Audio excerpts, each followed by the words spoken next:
À 15 ans, la rédactrice en chef de la revue Châtelaine fait ses études classiques au collège Jésus-Marie. À 20 ans, elle obtient un bac en philosophie et un bac en sciences médiévales à l'Université de Montréal. À 23 ans, un bac Essart avec honneur en littérature française à l'Université McGill. À 24 ans, toujours à McGill, maîtrise en littérature française. Suivent des études en littérature hispanique et sud-américaine à Rio de Janeiro. Bonsoir et bienvenue à Rencontre. Fernand Sainte-Marie, vous êtes journaliste. Or, votre important bagage académique ne concerne pas directement votre profession. Comment se fait-il? Vous parlez de ma profession d'écrire? Non, de journaliste. Mais oui, mais qu'est-ce que c'est le journaliste, voyons? Évidemment que ce que j'ai fait en réalité, c'est étudier la littérature, la philosophie, ce qui, selon moi, est simplement les éléments de base pour pouvoir travailler dans le journalisme. Il faut écrire, il faut savoir écrire, il faut essayer de penser un peu aussi à l'occasion.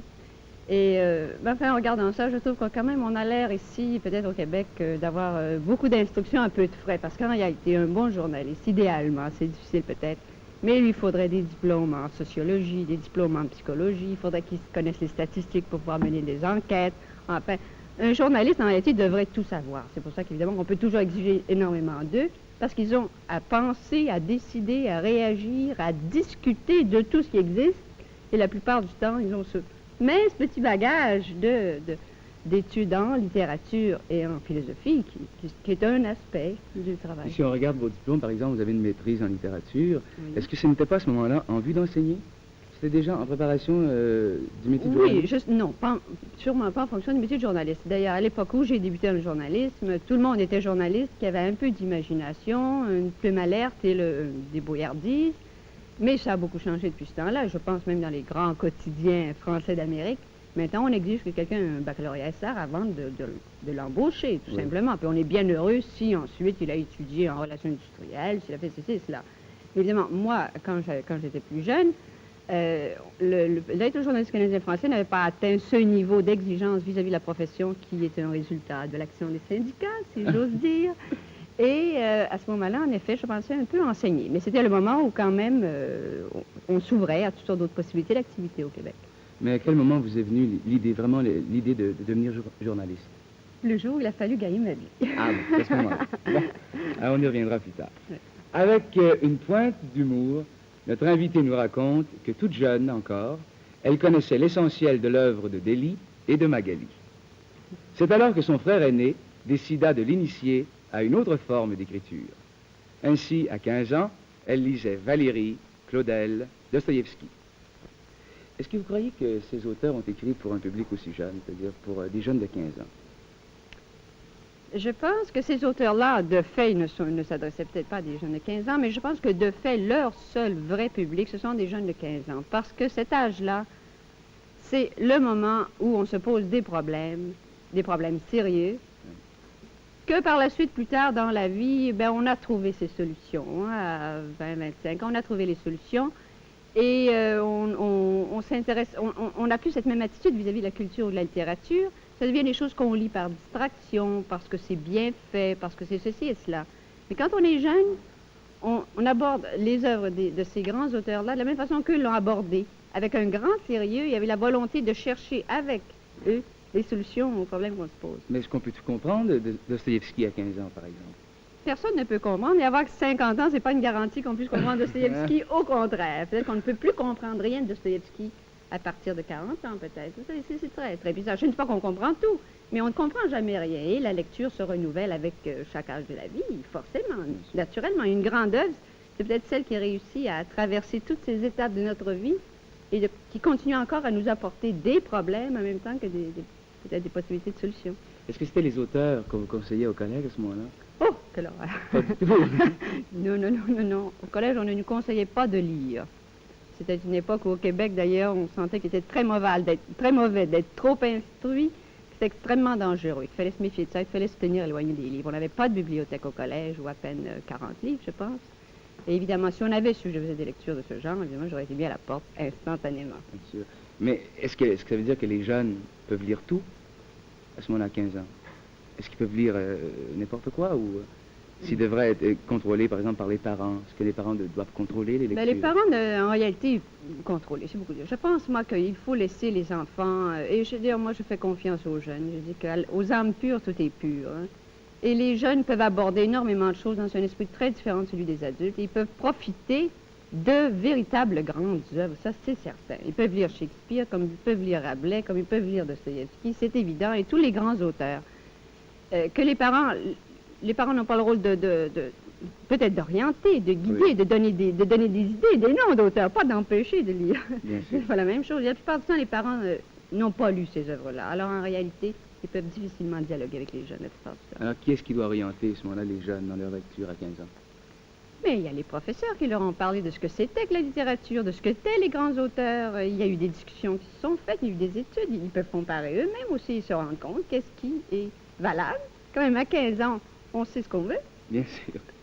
Au collège Jésus-Marie de Vremont, Fernande Saint-Martin se souvient d'avoir été une élève sage, docile, renfermée. Ce qui ne l'a pas empêchée de plier bagage en rhétorique et d'aller finir son bac ailleurs. Pourquoi n'avez-vous pas terminé votre cours classique au collège Sainte-Marie? Au collège Jésus-Marie? Au collège Jésus-Marie. Ben, c'est parce que j'étais très intéressée par la philosophie. C'est peut-être Dostoïevski qui m'a donné ce goût, je ne sais pas. J'étais très intéressée par la philosophie et d'après ce que j'en connaissais, il me semblait que dans ce collège pour jeunes filles, le cours de philosophie était très mauvais.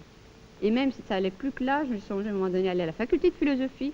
Mais à cette époque-là, elle aussi avait, parmi les amis, une très mauvaise réputation. On disait que les professeurs nous disaient que marmonner les mêmes cours depuis 20 ans, qu'il n'y avait rien d'intéressant et tout ça. Alors même la faculté de philosophie, à ce moment-là, ne me paraissait pas assez une garantie d'enseignement intéressant. Alors, c'est pourquoi je suis allée à l'Institut d'études médiévales, qui est évidemment, même aujourd'hui, je pense, un des instituts de l'Université de Montréal, aussi fait un des travaux les plus intéressants. Alors, à ce moment-là, les professeurs étaient ou des Canadiens ou des Européens fortement spécialisés. Il y avait une énorme bibliothèque, puis c'est bien important, parce que c'est pas les cours qui nous donnent quelque chose, hein, c'est ce qu'on fait en dehors des cours. Alors là, je savais que du moins, évidemment, c'était limité aux études de philosophie médiévale, mais c'est ce que de toute façon, c'était la seule chose qui était aussi enseignée au collège, aussi bien qu'à la faculté de philosophie à cette époque-là. Alors je savais quand même que tant qu'à étudier Saint Thomas, mais que je l'étudierais sérieusement. Alors je suis allée là. Et en dehors des cours, est-ce que vous mêliez beaucoup à ce moment-là à vos compagnes de classe, par exemple? Bien sûr qu'à médiéval, je n'avais pas beaucoup de compagnes de classe. J'étais la seule jeune fille. Ah, vous étiez la seule jeune fille? Il y en avait eu une avant, je pense, mais c'était toujours au compte-gouttes qu'on voyait les jeunes filles à l'Institut médiéval. Pourquoi? Ben parce que, disons, que ça paraissait curieux à cette époque, des jeunes filles qui s'allaient dévouer, se consacrer à l'étude des textes anciens, la lecture des vieux manuscrits, des choses comme ça. Ça paraissait un petit peu baroque, hein? À l'âge de 12 ans, et un peu par hasard, vous avez vu une exposition du peintre Bordua. Ce fut, dites-vous, une révélation. À partir de ce moment, et toute seule, vous suivez les expositions. Est-ce pour vous le début de l'aventure intellectuelle? C'est une partie importante de l'aventure intellectuelle. Ce qui est arrivé, c'est qu'évidemment, je lisais un peu de revues, de journaux d'art, d'hebdomadaires, quoi, qui venaient de France, hein, Art et tous ces journaux-là, où on nous parlait de peinture européenne avec des illustrations toujours très mauvaises, en blanc et noir. On entendait parler de culture, de tableaux, de peinture, de choses comme ça, mais évidemment, à Montréal, c'était le désert à cette époque-là. Jamais d'exposition internationale ne venait, ou presque pas. Nos peintres locaux, enfin, c'était plus ou moins intéressant ce qu'ils faisaient. Mais ce qui est arrivé avec cette exposition de Bordua à l'Ermitage, c'est que tout d'un coup, j'étais face à des œuvres qui m'ont paru très fortes, très colorées, très lyriques, extrêmement intéressantes, et qu'enfin, c'était des toiles originales que je voyais. C'est ma première occasion de voir vraiment de la peinture, au lieu de voir des reproductions dans des livres, ou d'entendre parler de peinture. C'est qu'à ce moment-là, moi, je pouvais avoir une réaction véritable à ce que c'était que la peinture, ce qu'était l'art, parce que je ne crois pas qu'on puisse le faire à travers en dépit de ce que peut dire Malraux du musée imaginaire, on ne peut pas faire ça à travers des livres. Il faut prendre un contact immédiat avec le tableau. C'est comme au théâtre, on a beau lire des pièces, le contact, il se fait quand on est dans la salle, vis-à-vis d'une scène. Mais c'est la même chose pour la peinture. Alors, c'était toute une section, évidemment, de ce qui m'intéressait, parce que je me suis immédiatement, évidemment, intéressée à l'art et à la culture. Et ce goût de l'art et de la culture, est-ce que c'est venu chez vous étant très jeune? À partir de quand? Ben, disons que j'ai commencé à lire 5 ans ou 6 ans, j'ai jamais arrêté. Et pour la peinture, c'est venu à quel moment? Peinture, mais ça fait partie, je pense, de tout ce bagage. Mais je dirais qu'au moment où Bordua a exposé, que j'ai vu que c'était une chose qui était d'ici, qui exprimait un peu ce qu'on ressentait, nous, les Canadiens français à l'époque, qu'il y a eu ensuite forcément ce groupe automatisme qui s'est développé, qui est un phénomène extrêmement important ici, qui n'est pas uniquement sur le plan pictural, mais sur le plan des idées, sur le plan de la discussion, sur le plan de remettre en question la société québécoise. Alors, la peinture n'est jamais isolée dans toute société, et puis même encore, je pense aujourd'hui, c'est un élément, c'est une façon d'exprimer ce qu'on ressent et ce qu'on vit sur tous les autres plans. Oui. Ce n'est pas une section séparée de la culture, ça ne peut que faire partie de la culture. La grande aventure intellectuelle avait plusieurs adeptes. Ils se rencontraient et discutaient jusqu'aux petites heures du matin dans un restaurant appelé La Petite Chaumière, et qui a peut-être été le premier café d'intellectuels et d'artistes de Montréal. Alors, La Petite Chaumière, il y a à peu près 10-15 ans, c'est ça? Un peu plus, Est-ce qu'on peut comparer ça à chez Vito, par exemple, aujourd'hui? Oui, c'est à peu près ça, sauf le vin, hein, parce qu'à cette époque-là, on était déjà tellement content de trouver un endroit où on pouvait prendre un café, causer pendant des heures sans que le patron vienne nous mettre dehors. C'était une révolution, La Petite Chaumière, à ce moment-là. Et c'était, je pense, c'est un premier centre qui a permis à des groupes de se rencontrer, de se féconder les uns les autres. Et puis ensuite, ben, il y a eu tout le développement des cafés espresso, par exemple, café hongrois et autres, qui avaient cette formule aussi. Et ensuite, évidemment, Vito, maintenant, c'est le petit-fils de toutes ces... Qu'est-ce qui se réunissait à La Petite Chaumière? Chaumière, c'était beaucoup des étudiants de l'Université de Montréal, en grande partie. Oui. Comme Vito, je pense. Oui. Est-ce que les peintres aussi y allaient à ce moment-là? Les peintres, non, n'y allaient pas. Vous savez, les peintres automatistes de cette époque-là étaient plutôt des gens qui sont venus issus des milieux populaires, hein, ce qui est très étrange. C'est-à-dire que c'est des gens qui n'avaient pas été gâtés par la culture bourgeoise québécoise et qui avaient trouvé dans des écoles différentes, dans l'école du meuble, par exemple, mais pas à l'intérieur de l'Université de Montréal. Ça aurait été inconcevable à cette époque-là qu'on puisse voir une conception de l'art posée de cette façon-là dans une institution comme celle-là, évidemment. Les choses ont peut-être changé depuis, mais... Dites-moi, et à ce moment-là, vos contacts avec les garçons, est-ce que c'était des contacts purement intellectuels ou s'il y avait déjà une vie romanesque à amorcer avec les garçons? Il y a sûrement des résonances sentimentales, c'est bien certain. Mais vraiment, je dirais que la volonté de connaître, de penser, de réfléchir, d'écrire, de vouloir me préciser sur le plan de l'écriture, c'était une préoccupation très grande. Je ne prévoyais pas, pour moi, je ne me suis jamais dit, ben là, je vois des garçons, éventuellement, je vais me marier. C'était pas ça mon but. Moi, c'était d'apprendre à penser et apprendre à écrire et apprendre ce qu'est l'art et la culture.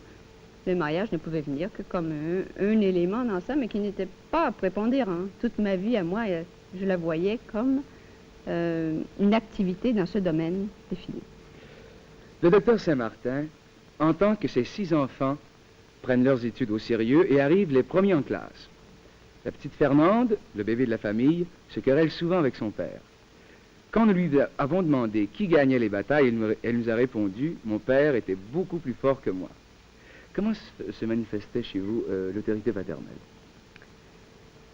Oui, se manifestait selon, je pense, tous les clichés d'usage. Il était très important qu'il y ait une certaine forme extérieure du comportement de la famille qui soit maintenue. Il fallait être là aux heures des repas. Il n'y avait pas de raison de s'absenter. Il fallait tous être là, même si on avait besoin d'aller ailleurs ou quoi que ce soit. Il fallait être là aux heures de repas. Il fallait arriver à telle heure le soir. Et il fallait aussi, il faut bien le dire, à ce moment-là, jusqu'à 19 ans, je pense, mes parents m'interdisaient de fréquenter des jeunes gens sur un plan mondain ou sentimental. Oui. C'est qu'ils ont accepté, forcément, je pense bien, puisque j'étais à l'université, ils ont accepté que j'ai des camarades masculins, mais ça ne devait toujours être, nos rencontres ne devaient être qu'en relation avec les études. C'était les études qui étaient la grande chose. Il n'était pas question d'aller danser. Pour mes parents, ça ne se posait pas. Tant qu'on était aux études, il ne s'agissait pas de... Vous voyez, on remonte loin, là. On remonte quand même une époque qui ne se pose plus comme ça. Si vous voulez, maintenant, nous allons inviter 2 jeunes étudiantes de Montréal qui auraient des questions à vous poser. Si vous voulez venir, mademoiselle. Alors, Michel Perron, Madame Saint-Martin et Louise Berthiaud. Vous avez des questions à poser? Allez-y. Que pensez-vous de la presse étudiante en général?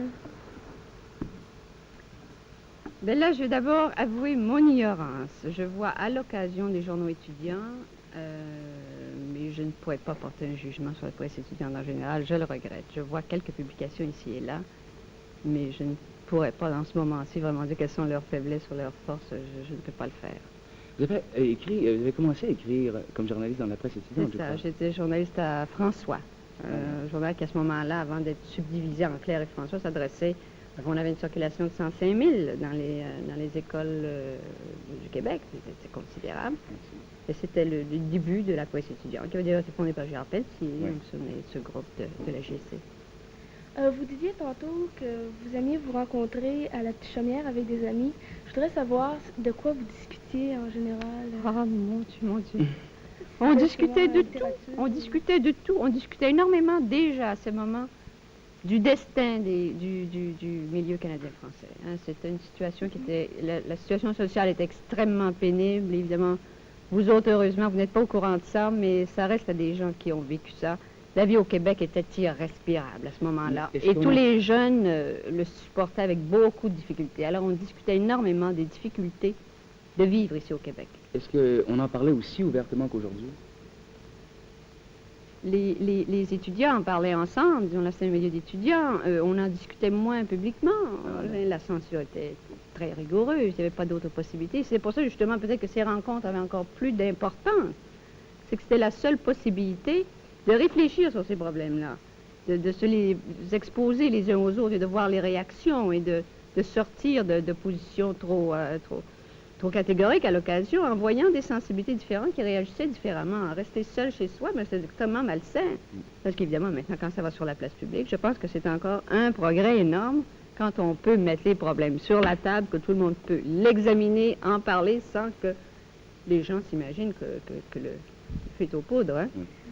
À Montréal, il n'y a pas beaucoup de revues, de journaux pour les jeunes. Si un projet de ce genre vous était présenté, est-ce que vous seriez intéressé autant qu'à la revue Champlain? Vous me demandez beaucoup. J'ai travaillé dans un journal pour des jeunes.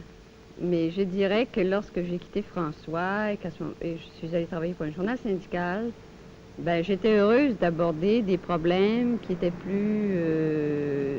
qui étaient au niveau des adultes.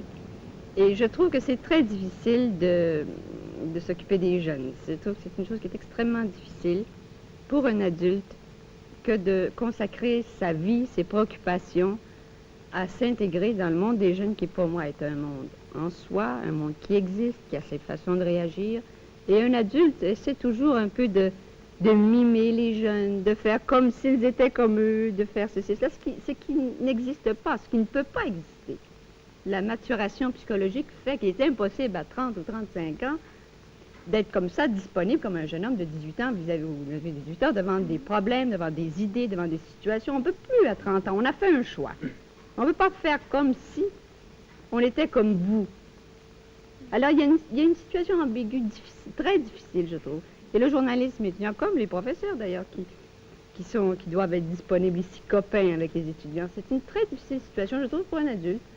Parce qu'il faut qu'il nie son propre cheminement intérieur pour être simplement, on dit, disponible pour les autres. Mais lui, qu'est-ce qu'il devient dans tout ça? Alors, une journaliste qui, alors, devrait s'absorber, s'engager. C'est fascinant pour le journaliste. Évidemment que ça m'intéresse beaucoup, mais je dis que je réfléchirai avant de donner toute ma vie à un engagement dans le journalisme pour des jeunes. Pourquoi faut-il étudier si longtemps sans pouvoir travailler? Ne pourrions-nous pas combiner la pratique et la théorie? Oh mon Dieu! Moi, je dis, pourquoi est-ce qu'il faut travailler? Pourquoi est-ce qu'il ne faut pas étudier toujours? Alors, vous pouvez croire que moi, j'ai jamais souffert d'étudier. Ça, au contraire, j'aurais étudié toute ma vie si j'avais pu. D'ailleurs, j'étudie encore. J'ai oublié dans mes diplômes, là, que j'aurai un PhD qui s'en vient parce que j'étudie en même temps que je travaille. Pourquoi il faut étudier? Mais pourquoi il faut étudier? C'est parce que quand on travaille, la pratique, comme vous dites, ça absorbe beaucoup d'énergie, beaucoup de temps. Et on est obligé de limiter ses activités. Alors, si vous savez, on ne peut pas tout faire. Heureusement, il y en a qui ont la chance, comme vous, de pouvoir étudier. Que pensez-vous de la femme au travail? Vous voulez savoir ce que je pense de moi? ne brave personne, la femme au travail. C'est-à-dire que la femme au travail, on peut discuter à l'infini sur un plan théorique. Est-ce qu'il s'agit d'être une femme de carrière, de faire ceci ou cela, travailler en partiel, travailler pleinement? Mais le problème, c'est pas ça. Ici, il y a 580 000 femmes qui travaillent au Québec. Là-dessus, le plus grand nombre travaillent dans des usines de carton, des usines de textile, des usines de ceci et de cela. Elles le font parce que leurs maris n'ont pas des revenus suffisants pour élever la famille. Elles concèdent facilement, je sais pas, nous on a fait des enquêtes là-dessus, une dame qui a 4 ou 5 enfants de Drummondville, son mari fait 55 $. Mais dit, s'il faisait seulement 70, j'arrêterais de travailler. À ce niveau-là, poser le problème, qu'il faut-il penser la femme qui travaille? Je dis que c'est un peu d'hypocrisie sociale. Notre société actuellement, à cause des bas salaires, à cause du chômage, à cause de l'insécurité, oblige dans la grande majorité, dans la masse, dans le peuple, oblige les femmes à travailler simplement pour survivre. Alors moi, je dis, le problème, elles sont là, puis elles travaillent. Alors le problème pour la société, c'est de faciliter leur tâche et surtout de penser aux enfants. Les enfants qui sont là, parce que de toute façon, là, ces femmes doivent travailler, elles s'en sortiront pas autrement. Et laisser les enfants n'en sortiront pas. Alors, il faut que la société organise ce qu'il faut pour que ces femmes puissent travailler, puisqu'elles sont obligées de le faire. Personne n'ira donner d'augmentation de salaire au mari qui compenserait. Alors, il faut organiser, poser des institutions, des garderies, qui au moins donneraient à ces mères qui travaillent la sécurité de savoir que des spécialistes, dans un cadre bien organisé, que leurs enfants apprennent à jouer, à dessiner, à se développer de façon normale. C'est ça qui est le problème. Donc, vous me posez le premier problème, pourquoi est-ce que les femmes travaillent dans notre société? Bien, on peut changer la société, puis là, on va régler un gros problème. C'est le problème des bas salaires, surtout au Québec, évidemment. Ici, c'est comme ça qu'il se pose. Vous considérez-vous comme une féministe? Je dirais oui. Je dirais oui. Je pense que la femme est encore dans un état subalterne dans la société, qu'elle ne s'est pas développée au tiers de ses possibilités, que pour le faire, ça demande un peu de cran, beaucoup d'énergie, beaucoup de travail, que ce n'est pas fait encore et qu'il faut y travailler avec ardeur. Parce que je pense que la situation de la femme encore dans nos sociétés ne devrait pas satisfaire la femme, bien que beaucoup prétendent sans satisfaire.